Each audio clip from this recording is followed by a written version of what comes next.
ولا تقف ما ليس لك به علم. الله وی په هغه خبرو کې ګوتې مه ووهه چې په کومه خبره د لا علم نشته.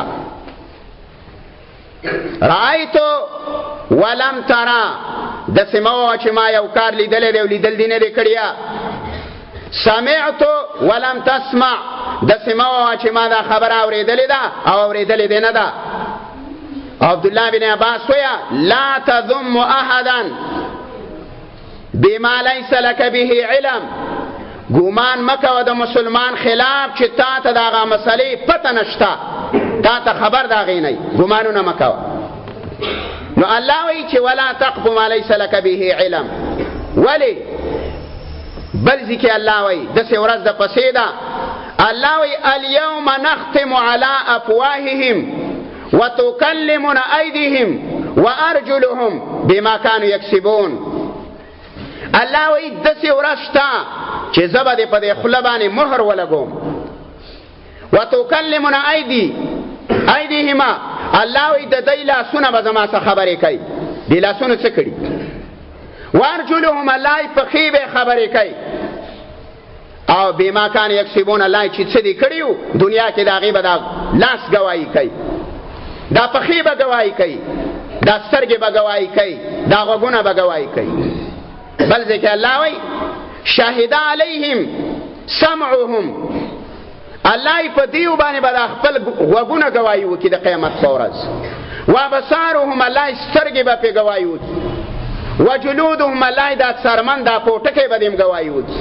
بما کانوا یعملون الله کوم عملونه د دنیا کې کول.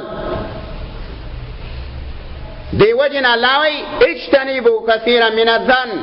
مؤمنه د ډیرو ګمانونو نه ځان وساته. ګمانونه بد ګمان مکوه. حقیقت تا ته نو معلوم. صحابه کرام د عائشه رضی الله تعالی عنها په مسله کې مبتلا شو. تا تماویل حسن بن ثابت پکې راله شاعر رسول وو.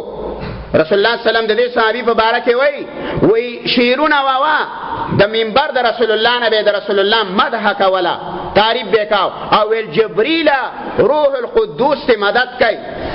هر سره مرګره دی داسې صحابي دی دې مسله کې مبتلا. او حمنه بنت جحش مبتلا، او دارنګ مستح بن اساسا رضی الله عنهما دا مبتلا. دا ابوبکر رضی الله تعالی عنہ ترور زیم دی دې مسله کې مبتلا شو. الله وته یو پیغام را ولېګو. الله وته وی تاسو چې کله دا خبرې کولې د عائشې رضی الله تعالی عنها په باره کې، الله وی تا ډېره معمولي ګڼله ګوره، خو تا ته پته نه وه چې د عائشې مرتبه د الله په نس څومره ده.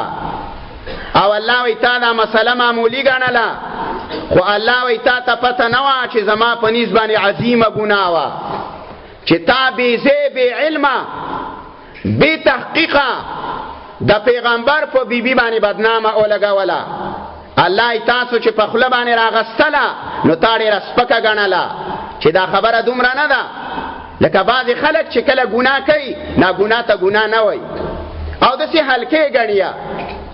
نو الله وایي چې دا تا کله دا خبره کوله او تاسو راغستله نو الله وایي ګوره تا سپکه ګڼله او زما په نظر الله ډېره عظیمه ګناه وه.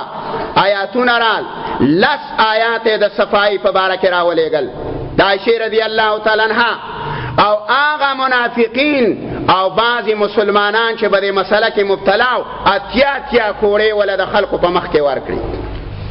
او کم خلک چې په دې کې مبتلا شوي و د منافقینو نه نو الله ورته پیغام نبي ته راولېږو چې پیغمبره ستا جنازې هم نه معاف کوي. کو ته یوه جنازه نه چې ته ولاویا جنازې م وکړې نه الله وایي زه یې نه معاف کوم. ولې د مسلمان په بدنامه کې لګیا و. کعبه ورانه که مسلمان باندې بدنامه مه لګوه. الله یې کعبه ورانه که دا ماته ښه ده، دا دې ګناه ده، خو الله یې ګوره مسلمان د هغې بدګمانیه د هغې هتکه د هغې ازارول ابېزې په هغې باندې بدنامه لګوله الله یې دا ماته ډېر ګران دي.